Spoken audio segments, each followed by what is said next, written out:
Muy buenas noches, ¿cómo están? Quiero dar las gracias por estar conmigo esta noche. Vamos a continuar estudiando el día de hoy la primera carta de San Juan y habíamos quedado en el segundo capítulo el viernes anterior. Les doy la bienvenida. Es verdaderamente para mí todo un placer compartir esta noche con ustedes. Y le vamos a pedir a Dios, Padre Todopoderoso, que nos acompañe esta noche, que nos bendiga con su presencia, que nos ilumine, que permita que lo que hemos de estudiar el día de hoy sea de bendición para nosotros, pero principalmente que exalte el nombre de nuestro amado Señor Jesucristo. Así que con eso vamos a comenzar el estudio de esta noche. Padre Santo, Señor, gracias te damos en el nombre de Jesucristo y venimos a tu presencia en el poder del Espíritu Santo. Eres bueno, Señor. Te pedimos que nos perdones de todos nuestros pecados, que nos limpies de toda maldad y que este estudio, Señor, verdaderamente sea de tu agrado, que nos ayude a entender un poquito más de ese amor tan grande que tienes para con nosotros y nos ayude, Señor, a rechazar todo aquello que no proviene de ti. Te pedimos, Señor, que bendigas a las familias que están pasando por momentos muy difíciles. No solamente aquí en los Estados Unidos hay dificultades, pero hay dificultades en todo el mundo, Señor. Cada país tiene sus propios problemas. Cada hogar, Señor, tiene sus propios sufrimientos. Yo de manera personal te pido por mi amigo Ángel. Escuché que tenía ciertas dificultades con su tratamiento de la sangre, Señor. Así que te pido que le bendigas, que le cuides, que le ayudes y que continúe, Señor, simplemente llenándolo de tu Espíritu Santo. Que en su corazón haya paz y haya mucho gozo en su vida, en la de su esposa y en la de sus hijos. Una vez más, gracias, Señor, por tu amor y misericordia. En el nombre de Jesucristo te lo pedimos. Amén. Ahí la palabra que estaba buscando era diálisis. Es un amigo que está teniendo tratamiento de diálisis, pero ha tenido el día de hoy un inconveniente. Así que Dios mediante, para el día lunes, esperemos que todo salga muy bien. Entonces vamos a comenzar con el estudio de esta noche. Y hoy nos vamos a remitir, había dicho la semana pasada que íbamos a hablar de no amar el mundo y algo también del anticristo. Vamos a ver qué tanto podemos avanzar el día de hoy. Posiblemente si hablemos algo del anticristo, tal vez no, porque esto de no amar al mundo es un concepto muy, muy interesante. El verso 15 del segundo capítulo de la primera carta de San Juan dice lo siguiente: no amen al mundo ni nada de lo que hay en él. Si alguien ama al mundo, no tiene el amor del Padre. Es interesante porque el día de hoy nosotros vivimos en una sociedad, y no puedo decir con respecto al día de ayer, porque tal vez 50, 60 años antes era algo diferente, pero no creo que lo sea. Han cambiado los métodos, pero el corazón del hombre siempre ha tenido una inclinación a lo que es pecaminoso. Siempre desde que ocurrió ese triste evento que podemos leer en el capítulo 3 del libro del Apocalipsis, del libro de Génesis, cómo Adán peca en el jardín del Edén. Pero el hombre tiene una inclinación a las cosas que son perversas, a las cosas que Dios ha dicho de antemano que no debería él buscar.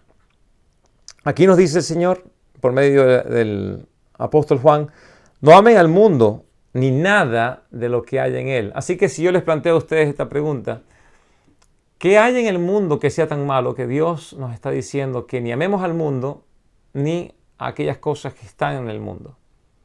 Bueno, usted posiblemente tiene una lista de cosas que son malas. Y lo que ocurre es que hay muchas cosas que de por sí no son malas y el problema es cómo nosotros lo convertimos en algo malo para nuestras vidas porque nosotros le entregamos nuestro corazón. A ver, si le pregunto, ¿el comer es malo? Usted posiblemente me va a decir, bueno, el comer no es malo, el comer es necesario, y eso es cierto. Pero el comer en exceso es gula y la gula es pecado. Porque ahora buscas satisfacer no la necesidad de comer, sino el placer que te da en todo momento llenar tu cuerpo de alimento. De la misma manera, hay ciertos placeres que son muy apropiados dentro de los contextos correctos, pero fuera de ese contexto es pecado. Dice aquí, si alguien ama al mundo, no tiene el amor del Padre. ¿Por qué será eso? Vamos a 1 de Juan, capítulo 5, versículo 19. Y hay algo interesante que está ocurriendo aquí en el mundo. Dice lo segundo, dice en el versículo 19. Sabemos que somos de Dios y que el mundo entero está bajo el control del maligno. El mundo no es un lugar que ama a Dios. De hecho, el mundo es un colectivo que rechaza a Dios y rechaza el propósito de Dios. En el 4 capítulo de esta carta de San Juan, versículo 4 dice lo siguiente: ustedes, queridos hijos, son de Dios y han vencido a esos falsos profetas, porque el que está en ustedes es más poderoso que el que está en el mundo. Ya se dieron cuenta con el capítulo que le leí antes, capítulo 5, versículo 19, que el mundo está bajo el control del maligno. Y luego aquí nos dice que nosotros hemos vencido al mundo porque es más poderoso el que está en nosotros que el que está en control del mundo. ¿Y quién se encuentra en nosotros? Bueno, obviamente, si usted es una persona que conoce las Escrituras, que ya ha nacido de nuevo, reconoce que quien habita en usted es el Espíritu Santo. Dios mismo tiene comunión en nuestro corazón siempre y cuando seamos obedientes a Él. Pero hemos sido sellados como hijos de Dios por el mismísimo Espíritu Santo, quien es más poderoso que aquel que controla el mundo. Hay un pasaje que quiero que me acompañen en el 4 capítulo de Mateo. También lo vamos a conseguir en el capítulo de Lucas. Así que vamos a Lucas, capítulo 4 de Lucas. Y veamos el verso, vamos a leer el verso 3, pero vamos a ver ese capítulo 4 de Lucas. Y ustedes están familiarizados con esto, porque este es el momento en el cual Jesucristo va a ser tentado en el desierto. Dice de esta manera: Jesús, lleno del Espíritu Santo, volvió del Jordán y fue llevado por el Espíritu al desierto. Allí estuvo 40 días y fue tentado por el diablo. No comió nada durante esos 40 días, pasando los cuales tuvo hambre. Si eres el Hijo de Dios, le propuso el diablo, dile a estas piedras que se conviertan en pan. Y Jesucristo respondió: escrito está, no solo de pan vive el hombre. Bueno, pensará usted, ¿por qué estamos hablando de esto cuando aquí nos refiere a que no amemos al mundo ni nada de lo que haya en él? Si alguien ama al mundo, no tiene el amor del Padre. Y es por esta razón. Desen cuenta que en el siguiente verso dice, en el versículo 16 dice: porque nada de lo que haya en el mundo, los malos deseos del cuerpo o de la carne, dependiendo qué versión esté viendo usted, la codicia de los ojos y la arrogancia de la vida provienen del Padre, sino del mundo. Ahí la palabra arrogancia, en la versión Reina Valera, dice la vanagloria. O sea que en el mundo existen tres cosas principalmente que van a tratar de captivar nuestra atención. Y eso lo vemos claramente aquí en la tentación de Jesucristo. Después de haber pasado 40 días en el desierto, hay algo que le va a llamar mucho la atención, que sería comer. Obviamente, si usted ha pasado más de 4 horas sin comer, ya le aseguro que tiene deseo de comerse algo. Bueno, aquí nuestro Señor ha pasado 40 días sin comer y tenía hambre. La tentación aquí es una tentación que va a satisfacer a la carne. Si Jesucristo tiene el poder de convertir a las piedras en pan y no lo hace, no es porque no lo pueda hacer y no es porque no tenga hambre. Él lo explica de esta manera. Le dijo: está escrito, no solo de pan vive el hombre. Mateo nos extiende un poquito más esto. En el capítulo 4 de Mateo nos dice que no solamente de pan vive el hombre, sino de toda palabra que sale de la boca de Dios. No había necesidad de Jesucristo de satisfacer por sus propios medios el hambre que tenía. Dios se habría de encargar de satisfacer esa necesidad. Y aquí es una tentación que el diablo le presenta, pero que no va a actuar, no va a corresponder a la actitud que tiene Jesucristo, por cuanto en todo es sumiso al Padre. Él no ama al mundo. El amor de Dios está perfectamente en él. Luego aquí dice sobre estos reinos, versículo 5 le dice el demonio, el diablo, a Jesús, le dice, o leámoslo, entonces el diablo lo llevó a un lugar alto y le mostró en un instante todos los reinos del mundo. Sobre estos reinos y todo este esplendor le dijo, te daré la autoridad, porque a mí me ha sido entregada y puedo dársela a quien yo quiera. Así que si me adoras, todo será tuyo. Jesús le contestó, está escrito, adora al Señor tu Dios y sírvele solamente a Él. Le ha puesto el diablo una gran tentación a Jesucristo, más allá de solamente satisfacer el hambre. Ahora, el deseo de la vista. Está contemplando todos los reinos del mundo, está contemplando en un instante todas las riquezas del mundo. Todas le han de ser entregadas a Jesucristo por el diablo, quien es, como lo dice aquí, quien tiene el poder de dárselas a quien él quiera. La condición es una sola: póstrate y adórame. Si Jesucristo adora a Satanás, si adora al diablo, a Lucifer, él va a recibir de precisamente el diablo todos los reinos de la tierra y toda su gloria, todas las riquezas, todas estas cosas hermosas y esplendorosas por las cuales el mundo, el día de hoy, están dispuestos a hacer lo que sea para obtenerlas. Por supuesto, la respuesta de Jesucristo no nos ha de extrañar.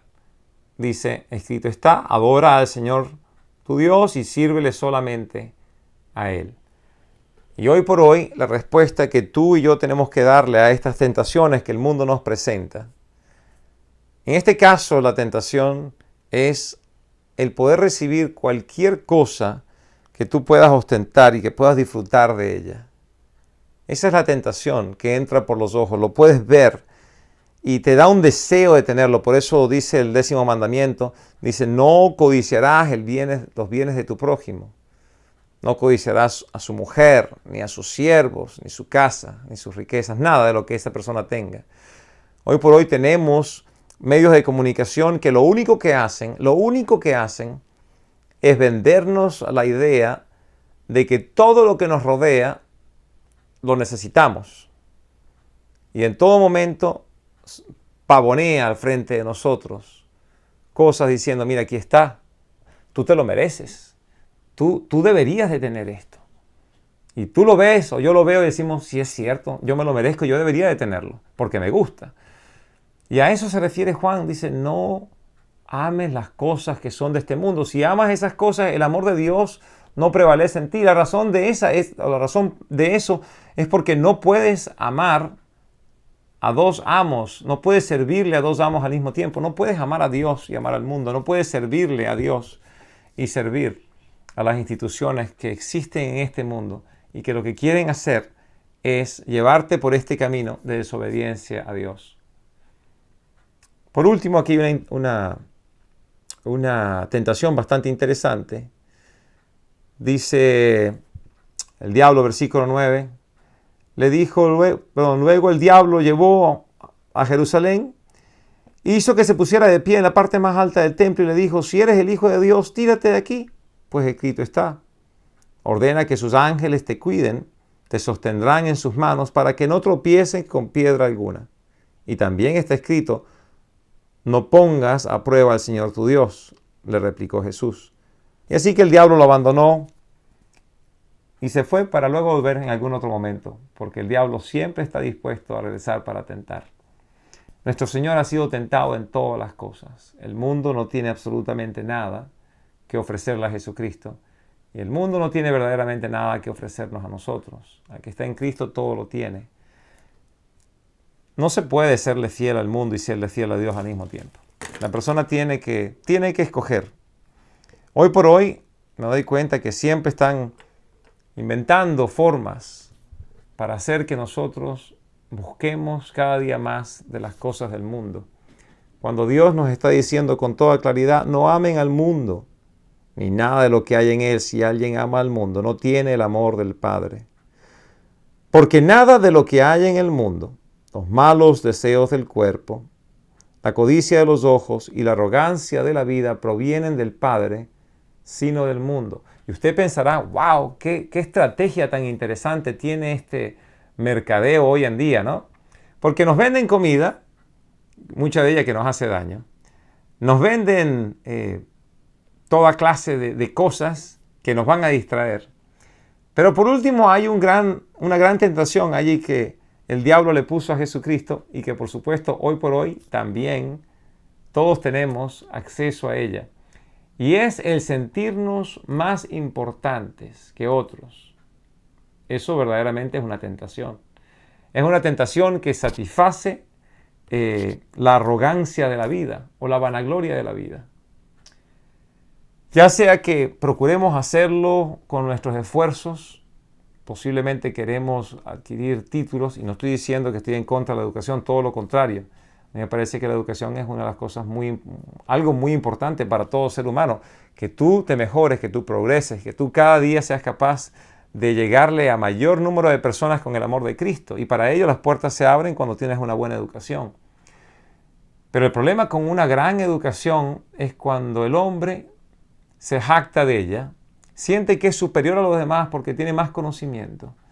Y la palabra de Dios te dice con toda claridad que el conocimiento envilece, ciertamente, porque a veces mucho conocimiento lo que hace es llenar la cabeza y a la gente le cuesta pasar por una puerta porque la cabeza se le ha puesto tan grande, sentir que son superiores a los demás.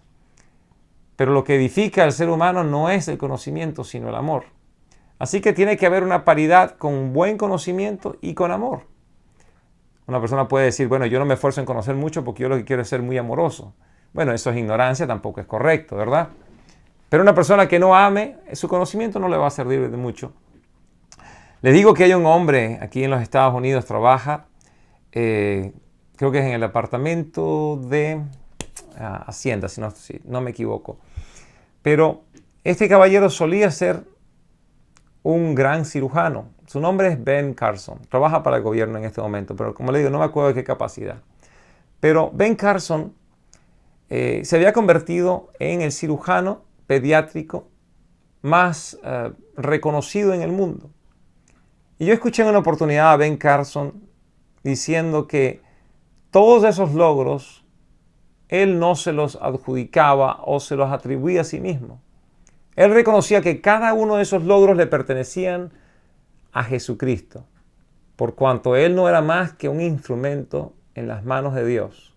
Por ende, antes de comenzar una operación, él oraba y muchas veces en presencia de los padres, porque trabajaba con niños, hablaba con los padres, le decía, la operación es difícil, pero para Dios todo es posible. Y yo, junto con ustedes, vamos a pedirle a Dios su bendición. Y él decía, Señor, yo soy un instrumento en tus manos, yo soy el guante. Y tú coloca tu mano dentro de mí y opera a ese pequeño. Y llegó a tener gran reconocimiento. De hecho, creo que tiene unos cuantos récords que logró por cuanto había hecho operaciones que nadie con anterioridad había hecho. Y yo veo allí algo muy hermoso. La manera más fácil de que nosotros no suframos esta calamidad de la arrogancia de la vida o caigamos en la tentación de la vanagloria de la vida, es que seamos capaces de reconocer que no somos absolutamente nada. No lo somos. Simplemente somos un instrumento en las manos de Dios. Nadie pensaría gran cosa de el cuchillo que utiliza el carnicero, pero se dan cuenta que el corte de carne es importante. Y un buen corte de carne es costoso. Pero el instrumento que utiliza para cortar el carnicero es el cuchillo. Pero lo que hace que ese corte sea excelente es el conocimiento del carnicero a la hora de cortar la carne. Y lo mismo con el bisturí. Claro, un instrumento tiene que estar bien afilado, pero últimamente nadie va a decir qué gran bisturí, aquel que cortó la carne, que permitió que se hiciera esa gran operación. Todo lo contrario. Van a reconocer al médico, al cirujano. Y de igual manera, en el caso que les dije de Ben Carson, él reconoce que no son sus méritos, porque el verdadero cirujano era Dios mismo, quien estaba utilizándolo a él como un instrumento. Así que me parece muy interesante aquí, como dice, que tengamos cuidado. Y si ustedes en algún momento no lo podemos hacer ahorita, pero en su meditación pueden ir al capítulo 3 del libro de Génesis y se van a dar cuenta que el método que utiliza el demonio es exactamente el mismo, no ha cambiado su estrategia. Él, cuando presenta las tentaciones a Eva, la tentación de comer del árbol del fruto del conocimiento del bien y el mal, es precisamente esto: un deseo que existe en el cuerpo de comer, la codicia de los ojos cuando ve que el fruto es bueno precisamente para eso, y luego la arrogancia de la vida, porque va a conocer el bien y el mal como Dios conoce, va a tener un conocimiento mayor, inclusive un conocimiento divino, y eso le atrajo a Eva. Y hoy por hoy hay personas que buscan ese conocimiento divino y tristemente lo hacen rechazando a Dios. Eso es cierto, personas que buscan conocer mucho de Dios, pero al mismo tiempo no se dan cuenta que a Él mismo lo están rechazando, porque aquel que rechaza al Hijo, rechaza al Padre de quien lo envió. Estaba pensando yo en Isaías 29:13. Lo pueden anotar ese capítulo, Isaías 29:13. Y ahí habla de aquellos que adoran a Dios con sus labios, con sus ofrendas, pero que sus corazones se han apartado de Dios. O sea, pudiésemos decir que eso es una gran hipocresía. Nadie puede decir que ama a Dios si ha rechazado a Jesucristo, por cuanto Jesucristo es verdaderamente la imagen del Dios invisible, hecho hombre. Versículo 17 dice lo siguiente: el mundo se acaba con sus malos deseos, pero el que hace la voluntad de Dios permanece para siempre. Y ahí hay algo interesante, porque la palabra mundo que hemos visto con anterioridad es cosmo. Aquí la palabra mundo es aión, que habla de tiempo. Y con eso los quiero llevar, si me acompañan por favor, al libro de Romanos, en el capítulo 12 de la carta que Pablo le escribe a los romanos. Tenemos lo siguiente. En el verso 2 dice esto: no se amolden al mundo. Una vez más, ese mundo allí es la palabra aión. No se amolden al mundo actual, sino sean transformados mediante la renovación de su mente. La versión Reina Valera no dice mundo. Si usted tiene la versión Reina Valera, ahí dice siglo. Y tampoco dice mente, pero dice entendimiento. En realidad la idea es exactamente la misma. No se amolden al pensamiento de las personas de este siglo, el sistema de cosas en el que estamos viviendo, el mundo actual, sino sean transformados mediante la renovación de su mente, la renovación de su entendimiento. Y así podrán comprobar cuál es la voluntad de Dios, buena, agradable y perfecta. El apóstol Pablo tiene un discípulo llamado Timoteo, y él le va a escribir en la última epístola que el apóstol Pablo escribe, que es la segunda carta a Timoteo. Le va a decir a Timoteo lo importante que es la palabra de Dios. Y esto se los hago un comentario porque dice: no se amolden al mundo actual, sino sean transformados mediante la renovación de su mente o entendimiento. La palabra de Dios es la herramienta que Dios utiliza para transformar y renovar esa mente. Así que si me acompañan a el segundo libro de Timoteo, el tercer capítulo, el verso 16 y 17 dicen lo siguiente: toda la escritura es inspirada por Dios y útil para enseñar, para reprender, para corregir y para instruir en la justicia, a fin de que el siervo de Dios esté enteramente capacitado para toda buena obra. Vale la pena que lo repitamos. Estamos viviendo en una situación interesante aquí en los Estados Unidos. Aquí han habido manifestaciones con respecto a la igualdad de derechos de las personas, cosa que es normal, ¿verdad? Todos los seres humanos tenemos que tener igualdad en nuestros derechos. También todos los seres humanos, dependiendo de nuestra capacidad de conocimiento, deberíamos también tener la igualdad de obligaciones. Eso también es muy importante, no solamente derechos, sino también las obligaciones. Y así no solamente aquí en los Estados Unidos, sino en todo el mundo. Pero algo que muchas personas están pidiendo es justicia. Y esa es una palabra que se escucha mucho, justicia, justicia.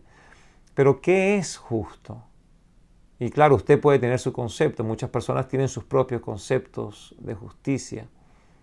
Pero dése cuenta aquí cómo la palabra de Dios nos va a ayudar a entender esto de justicia. Dice, toda la escritura es inspirada por Dios y útil para enseñar, para reprender, para corregir y para instruir en la justicia, a fin de que el siervo de Dios esté enteramente capacitado para toda buena obra.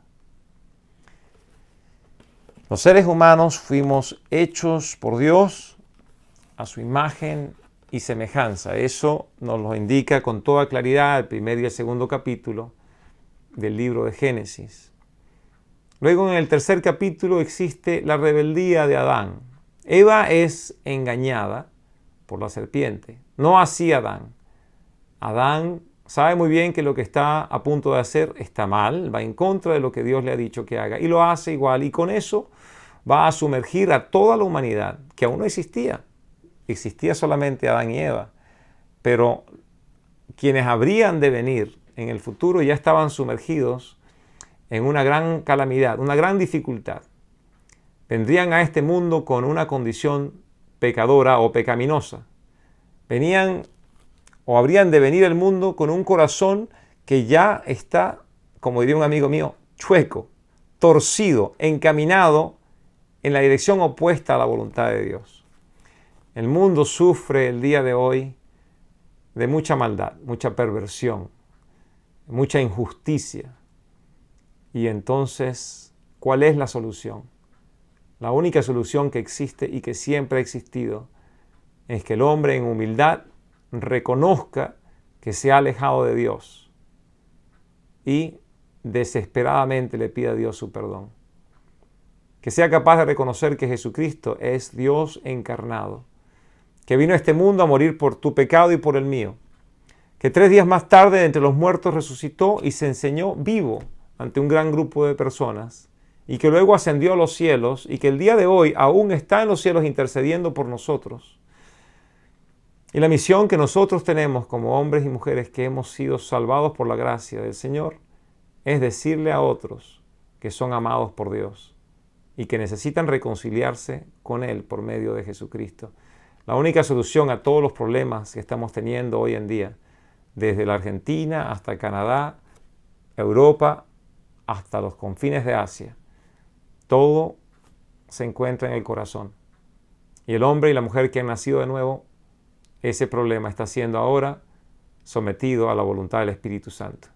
Así que nos hace falta la palabra de Dios para renovar el entendimiento, el Espíritu Santo que nos dé la guía, que nos enseñe a amar a Dios por encima de todas las cosas y a los semejantes como a nosotros mismos, e inclusive por encima de eso, que nos enseñe a amar a nuestros semejantes,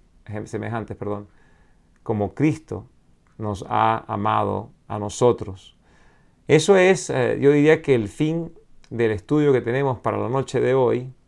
El verso 18 de este capítulo, aquí lo tengo en la versión Reina Valera, dice lo siguiente: hijitos, ya es el último tiempo, y según vosotros